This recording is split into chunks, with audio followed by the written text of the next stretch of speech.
മുടപുരം തെങ്ങുവിള ദേവിക്ക് വിസ്മയമായി പടുക്ക സമർപ്പണം. 1000 കിലോ പഴങ്ങൾ കൊണ്ട് ഒരുക്കങ്ങൾ പൂർത്തിയാക്കിയാണ് യുവാക്കൾ ശ്രദ്ധ നേടുന്നത്.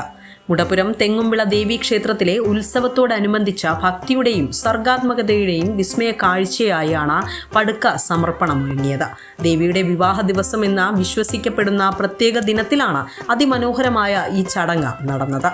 വർഷങ്ങളായി മുടങ്ങാതെ തുടരുന്ന ഈ ആചാരം കാണാൻ ഇത്തവണയും വലിയ ജനത്തിരക്കാണ് ക്ഷേത്രമുറ്റത്ത് അനുഭവപ്പെട്ടത്. നാട്ടിലെ ഒരു കൂട്ടം ചെറുപ്പക്കാരുടെ കഠിനാധ്വാനവും അർപ്പണബോധവുമാണ് ഈ കാഴ്ചയ്ക്ക് പിന്നിൽ. നമ്മള് ഒരു 8-9 വർഷമാവും.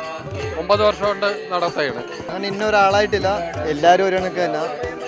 അത് ഇപ്പോൾ 9 വർഷം കൊണ്ട് ഒരു വർഷത്തെ കഴിഞ്ഞപ്പോഴാണ്. ഇപ്പൊ ഈ ഉത്സവം കഴിയുമ്പോൾ തന്നെ നമ്മൾ അടുത്ത ഉത്സവത്തിന് വേണ്ടി നമ്മൾ ഒരുക്കി തുടങ്ങും. ഇപ്പൊ അടുത്ത തവണ നമ്മൾ ഓരോരുത്തർ 3000 രൂപ ചിട്ട് കഴിഞ്ഞ് ഓരോ ഉത്സവം അടുത്തത് ഇതിനെക്കാട്ടിയും ഗംഭീരമായിട്ട് ചെയ്യാൻ വേണ്ടി നമ്മൾ നോക്കിക്കൊണ്ടിരിക്കുകയാണ്. ഇത്തവണ നമ്മൾ 2000 രൂപ ഇട്ടുകൊണ്ടിരുന്നത്, അടുത്ത തവണ നമ്മൾ ഞങ്ങളുടെ 3000 രൂപ ചിട്ട് അങ്ങനെ ഇടാൻ പറ്റാത്ത ഒരു ചിട്ട് കണക്ക് കെട്ടി നമ്മൾ എന്തായാലും ഇത് ഇനി പിറകോട്ട് പോകില്ല. അടുത്ത തവണ ഇതിന്റെ അടിപൊളിയായിട്ട് നമ്മൾ നടത്തിയിരിക്കും. അങ്ങനെ നടത്താനാണ് നമ്മളെ ഒരു തീരുമാനം. ഏകദേശം 1000 കിലോഗ്രാമിലധികം ഭാരമുള്ള വിവിധ ഇനം പഴങ്ങൾ കൊണ്ടാണ് ഈ സമർപ്പണം ഒരുക്കിയത്.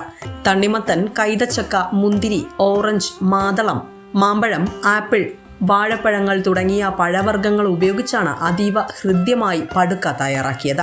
പഴങ്ങൾ കൊണ്ട് ദേവിയുടെ രൂപവും മനോഹരമായ പീലികളോട് കൂടിയ മയിലിനെയും കലമാനെയും ഒക്കെ നിർമ്മിച്ചത് ഭക്തരുടെ ഇടയിൽ വലിയ കൗതുകമുണർത്തി.